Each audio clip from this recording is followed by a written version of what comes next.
بر صغیر پاک و ہند میں تحریک آزادی کو روکنے کے لیے جو ہتھ کنڈا تھا اس کا نام ہندو مسلم اتحاد تھا، جس کو اکھنڈ بھارت کا نعرہ دیا گیا۔ ہندو مسلم اتحاد کے مسلمان اور ہندو معاذ اللہ ایک ہیں، اور اس اکائی اور وحدت کی بنیاد کیا ہے؟ وہ وطن کا بت تھا کہ وطن ایک ہے تو ہم ایک ہیں۔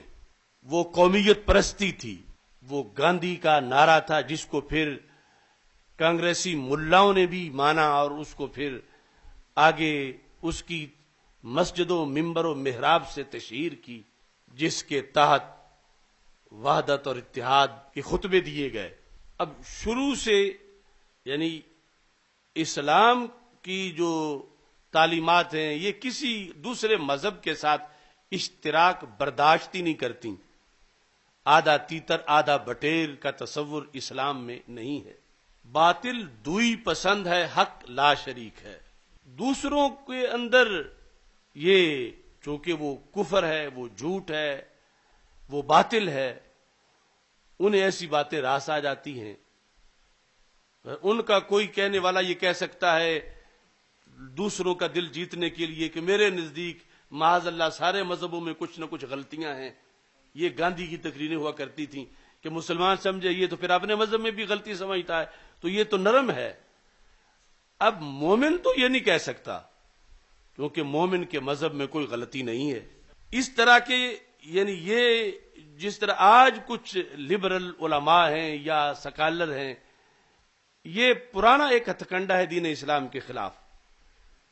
یعنی کہیں وحدت وطنیت ہے، اگر وطن کا بت نہیں ملا تو پھر وحدت انسانیت ہے کہ سارے جو انسان ہیں تو پھر انسانی بنیاد پہ سوچنا چاہیے۔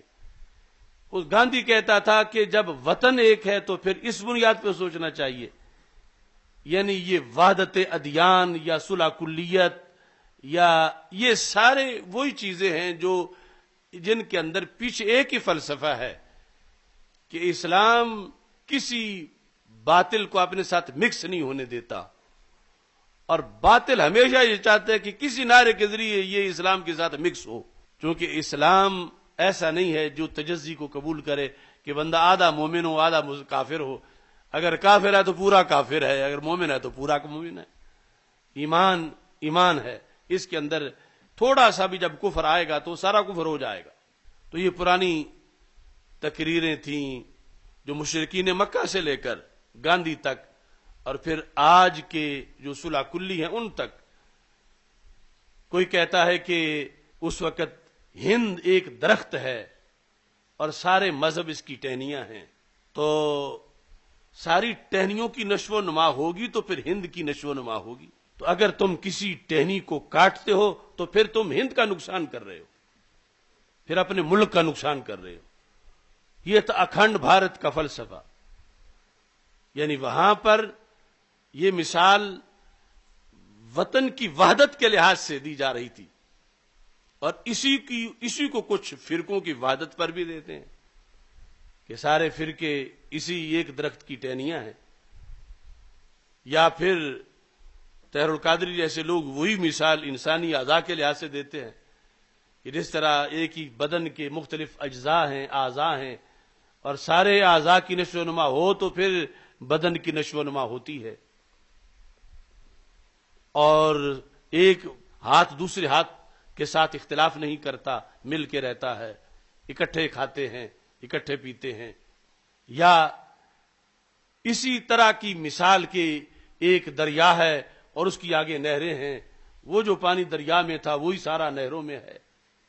کسی نے اسی ہند کو یہ پانی کہا، یہ درخت کہا، یہ جسم کہا، کسی نے انسانیت کو سامنے رکھ کر یہ مثالیں دیں، اور کسی نے پھر جو بد عقیدہ اور بد مذہب ہیں انہوں کو اپنا حصہ ثابت کرنے کے لیے یہ مثالیں دیں، اور چشم فلک گواہ ہے جس نے بھی دی جھوٹ بولا اور غلط کہا اور اسلام کو نقصان پہنچایا، خواہ وہ ہندو مسلم اتحاد کے نام پر تھا یا وحدت ادیان کی بنیاد پر یا صلح کلیت کی بنیاد پر ہے۔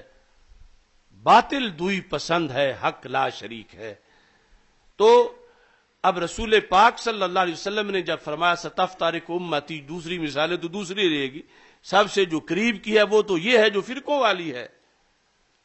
تو ہمارے آقا صلی اللہ علیہ وسلم کی حدیث اس مثال کو کیسے رد کرتی ہے؟ آپ نے جب ارشاد فرمایا کہ میری امت میں افتراق آئے گا، 73 فرقوں میں سے 72 جہنم میں ہوں گے، ایک جنت میں ہوگا.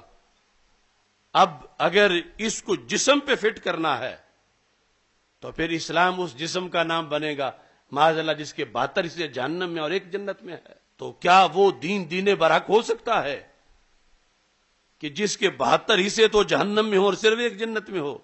کیا وہ درخت شجرہ طیبہ ہو سکتا ہے کہ جس کی 72 ٹہنیاں تو جہنم میں ہوں اور ایک جنت میں ہو؟ تو یہ سب لوگوں کے گھڑے ہوئے غلط فلسفے تھے جن کا قرآن و سنت سے کوئی تعلق نہیں تھا، نہ ہے.